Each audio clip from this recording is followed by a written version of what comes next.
3 weeks after winning the Super Bowl, the Chiefs are back at it, along with 31 other teams at the NFL Combine.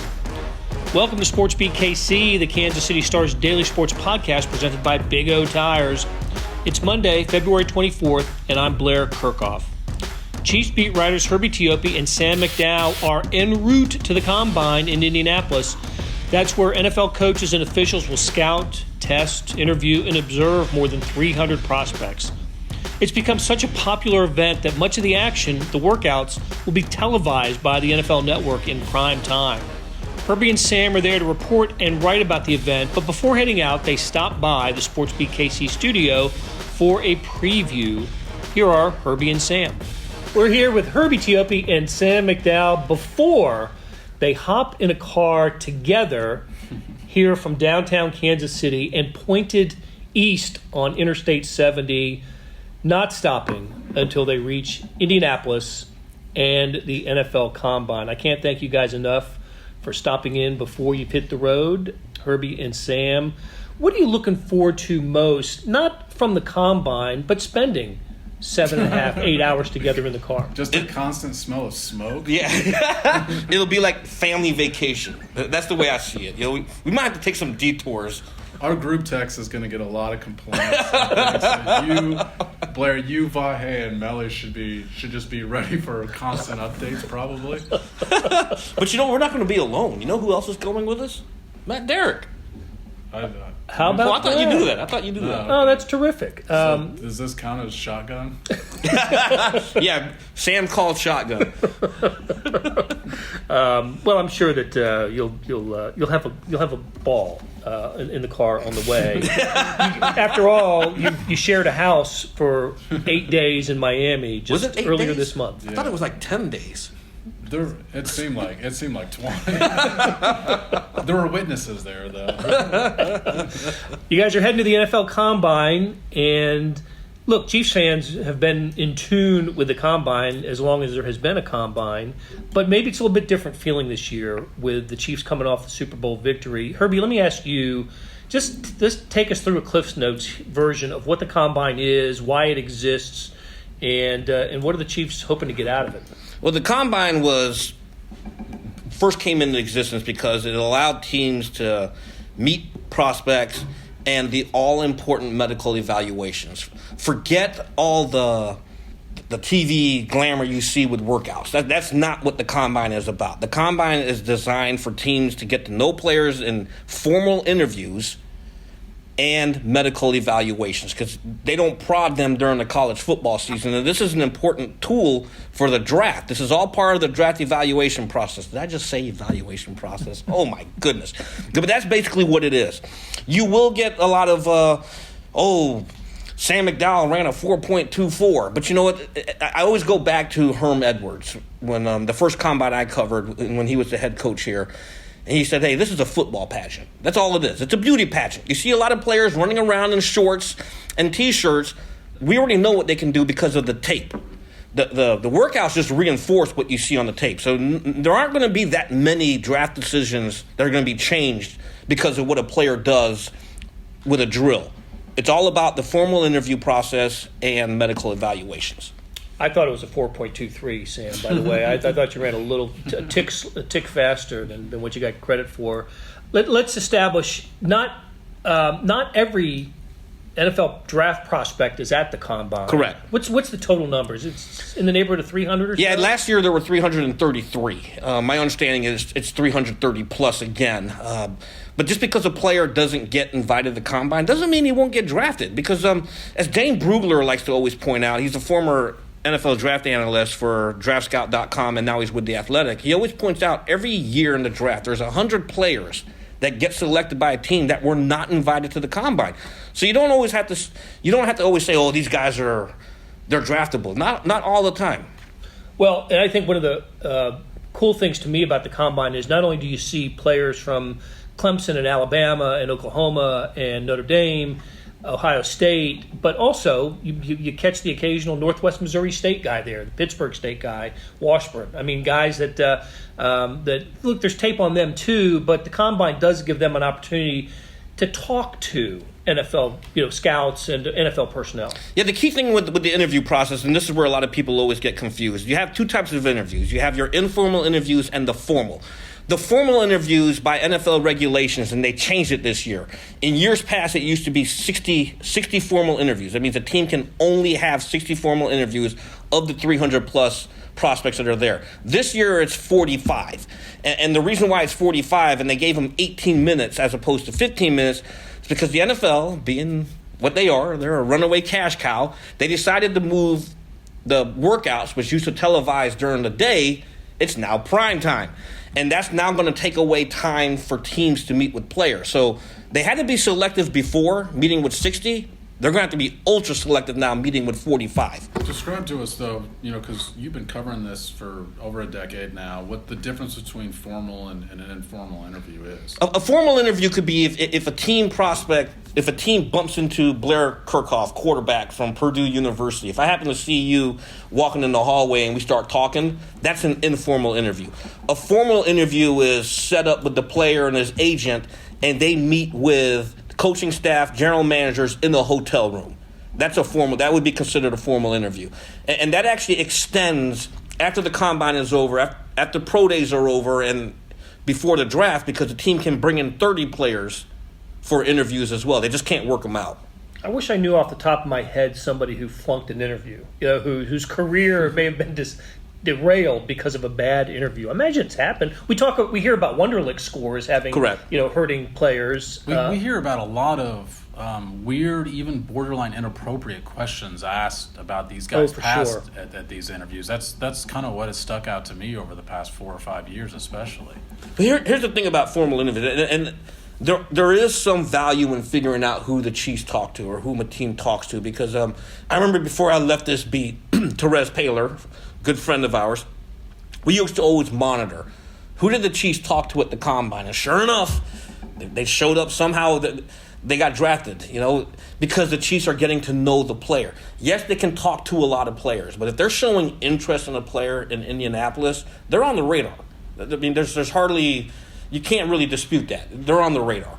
But doesn't mean that the information can slip through the cracks, or we think about Kareem Hunt. I'm sure they talked to him at the combine. Marcus Peters, who had some issues as well. That can happen as well. There's the combine, and then individual colleges have their pro days, and everyone will have one of those, right? Missouri will have one, K-State, KU. They'll all have pro days. Now, if a draft eligible college player didn't go to the combine, he can work out at the pro day for teams, right? And that, in fact, that does happen a lot. It happens a ton because there are no. What we know is there's 6 Missouri players going to the combine, I think 2 from KU and none from K-State, which makes me want to cry. I know, says the K-State grad, but it just seemed. But that doesn't mean Kansas State prospects or draft eligible players won't get seen by NFL personnel. Yeah, absolutely correct, because scouts will converge, general managers will converge on these local schools. The Chiefs will have a presence there because it would be inexcusable for them not to be there when it's in their backyard. But here's the kicker. If one of these 6 Mizzou players puts up phenomenal times at the combine, they'll typically stand by that and will not work out at their pro day at Mizzou. What they will do, though, is that they will have the opportunity to, once again, talk to the scouts there. I want to talk about one specific player from Mizzou and a couple other players after we take a break. So we'll be right back with Herbie Teope and Sam McDowell. Hey, it's Blair. Hey, we have a special subscription offer for SportsBeat KC listeners, unlimited digital access to the Kansas City Star's award-winning sports coverage. Sign up now for 1 year of Sports Pass for access to all the sports news, features, and columns we have to offer. And it's only $30. That's a 40% savings off our regular rate. For your convenience, your subscription will automatically renew after the initial term at $50 unless you tell us to cancel. A lot of subscription services won't tell you that. They'll just sneak it on there. We just told you. Your subscription helps support the sports coverage of kansascity.com and the Kansas City Star. Please visit kansascity.com/SportsBeatKC offer to get this special offer. And as always, thanks for listening. Back with Herbie Teope and Sam McDowell, and we're talking NFL Combine because these guys are about to hop in. What kind of car are you taking? My Jeep Grand Cherokee, baby. It's a Jeep thing. Taking the Jeep to Indianapolis. Have you got the places that you're going to stop picked out? The White Castle in Boonville, perhaps? Oh, heck yeah. White Castle. That's on the list. list? A must. That is a must in Indianapolis. Can't wait. Get that palate ready. Get that stomach, and get those bathroom stops identified soon after. So, all right. As we were talking, Herbie took us through what the Combine was about in the first segment. Now I want to kind of drill down a little bit into some individual players and what the Chiefs might be doing at this Combine. But we left it off talking about Missouri KU State. Sam, there's a guy that I know you're really familiar with because you've written about him.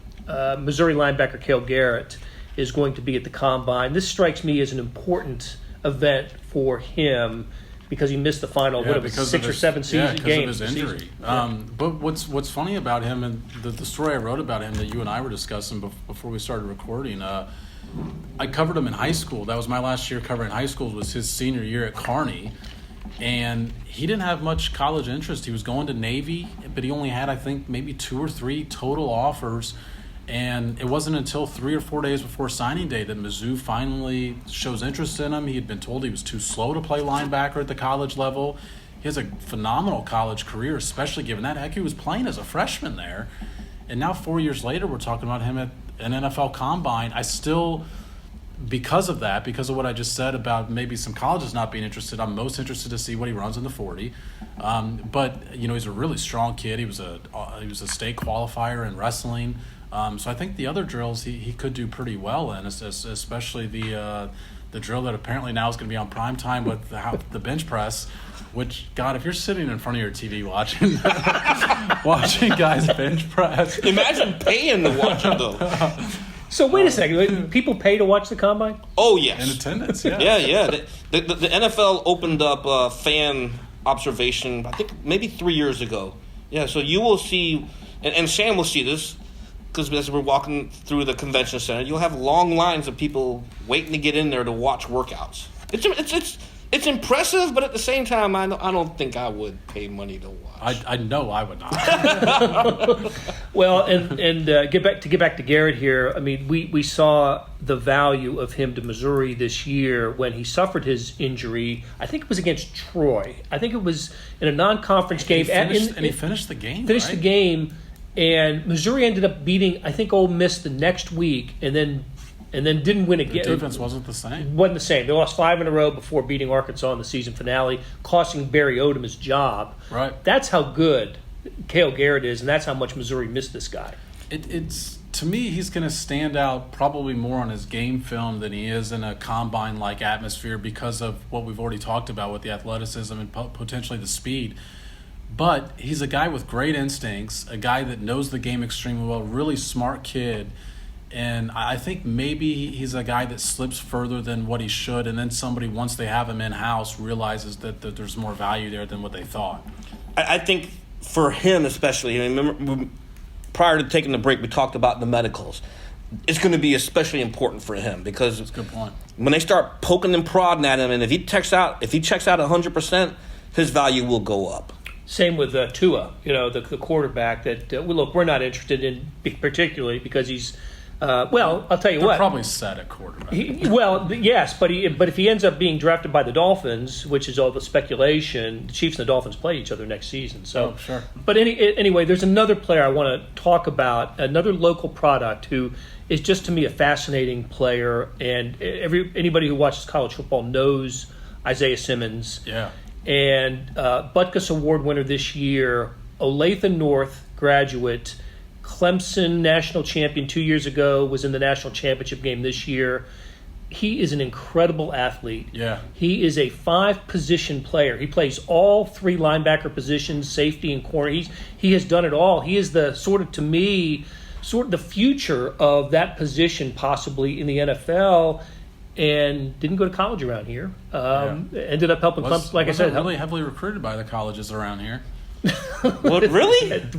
Which tends to happen around here, sadly. We talked about maybe Cale Garrett, that film would stand out more for him. Isaiah Simmons, I think, is going to tear the combine up because he could either be – he's going to – if he potentially plays linebacker, and I think, like you mentioned, he's going to be kind of a hybrid position. Maybe the way the Chiefs use, like, Daniel Sorensen on packages, I could see him being a fantastic fit for that sort of position.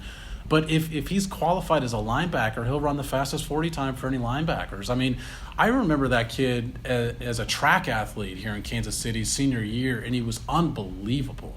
I mean, you've got at a high school track meet 300 kids out there somewhere, and people watched Isaiah Simmons do the triple jump and the long jump. Just a phenomenal athlete. Now, having said that, I didn't expect him to be a top 15 pick in the NFL draft. I didn't know he was quite that good, but I think it's a huge credit to the Clemson football coaches for seeing the athleticism and just saying, just get the kid on campus and we'll see where we can put him and what we can do with him. Because I think a lot of people thought in high school he'd be kind of an edge rusher because of the athleticism.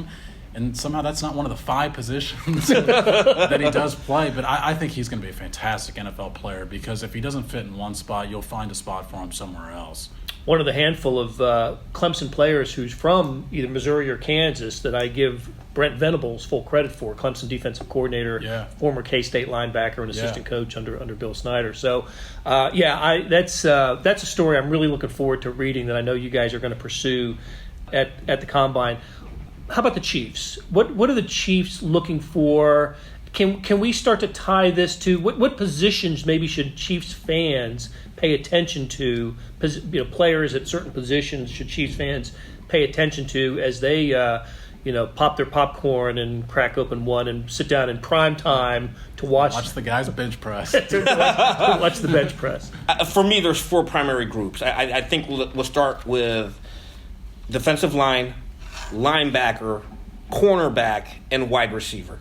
And not ranked in any special order there, but those are the 4 primary groups that I think the Chiefs have to pay attention to. Just because before you continue, what's funny is I actually had 5 written down, those 4, and I still think they need to address the interior line, even if it's not with your first or second pick. Okay, that's fair. But those 5, if you had to put them in order, though, I think cornerback's got to be number 1, wide receiver, linebacker, and then defensive line. In mock drafts that I've seen, way too early mock drafts. Of course, we'll have our own. No exact science to mock drafts, by the way, people. Right. We'll have our own after the Combine, I'm sure. If they're all experts, why don't they agree on who's getting picked? Well, and why come the picks are never right? Which was my point. But I did see not a consensus, but if one position seemed to be more associated with the Chiefs than another, it was cornerback. Yeah. Maybe because of the lateness with which the Chiefs will pick, which is 32nd, if they don't make a move, and the talent that would be available there. Look, I think they could pick up a running back at 32, but I don't think that's on their radar screen. I've seen that on some mock drafts, and to me that doesn't make a lot of sense. Andy Reid in his entire career has never picked a running back in the first round. I don't see why this would be the year. And the cornerback absolutely makes sense because, as we mentioned in an earlier show, they got 4 cornerbacks slated to be unrestricted free agents. 2 of them are currently starters, Breeland and Fuller. Guys that are probably going to demand more money than what they were making here that might make it difficult for the Chiefs to hold on to. I don't know that Rashad Breeland comes back, even though I think the Chiefs like him and would like to have him back. Yeah. He was on a cheap 1-year deal here. It was a prove-it deal, and he proved it. And he's going to get a bigger contract now, and I think that's why cornerback makes most sense to me, too. We talked about it last week on our podcast, but Herbie, I think it was you that brought this up, and you're absolutely right that you have got to get value in your draft class to compensate for the free agent losses, right? It's your cheapest workforce. Right. I mean, that has to happen. So I'll give you a name of somebody to keep an eye on who might be available to the Chiefs at 32nd, and Missouri fans will be familiar with him. It's a cornerback from Florida, C.J. Henderson. Yeah. Not in the first, he was not the Ohio State guy. Mizzou passed a touchdown to him, right? I've seen his name with a couple of mocks, and he makes sense as, he's not the top guy, but maybe, in the top 5 at his position and could be available to the Chiefs. Drafting 32nd. The Chiefs have been without a first-round pick in the past. And listen, believe me, we are going to have many, many podcasts about the draft.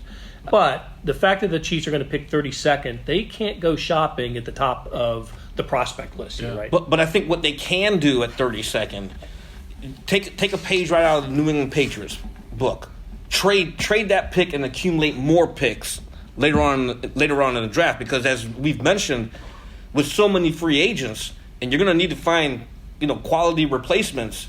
Do it through the draft, and the only way you're going to be able to do that is if you get more picks. There's a reason that 32nd pick is valuable, though, and it's because there's an extra guaranteed year for the rookie deal. Mm-hmm. So especially those teams that are targeting a late quarterback, that's what Baltimore did with Lamar Jackson. Yep.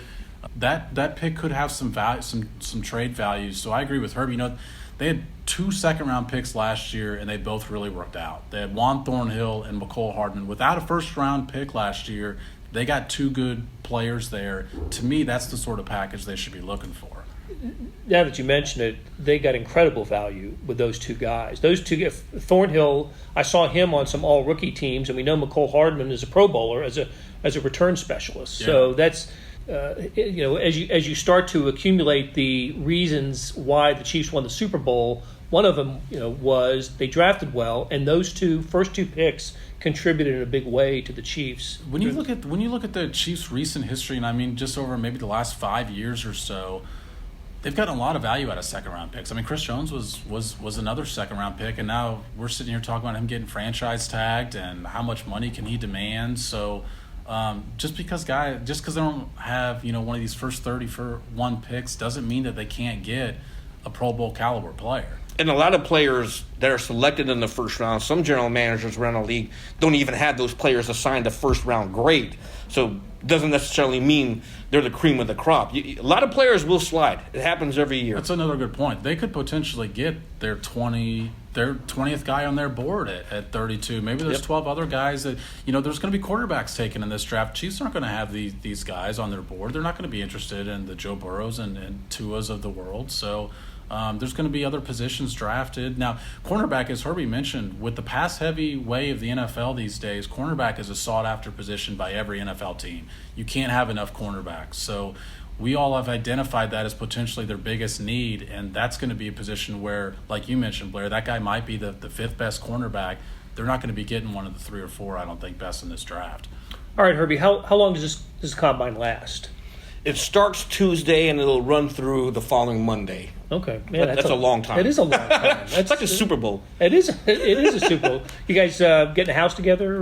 No. We're actually staying at separate hotels, man. Separate hotels. Because he booked his first. Yeah. So I crossed that one off the list and then decided on the remaining ones. Sam asked me, so where are you staying? Send me the information. I send him the information, and then he finally tells, I'm staying downtown. I thought you were staying at my hotel. And just a month ago, you guys were like under the same roof. I know, like next door to each other. Well, at least you'll have each other in the car on the way to and from. All right, Herbie Teope, Sam McDowell, thanks. Thanks, Blair. That'll do it for today.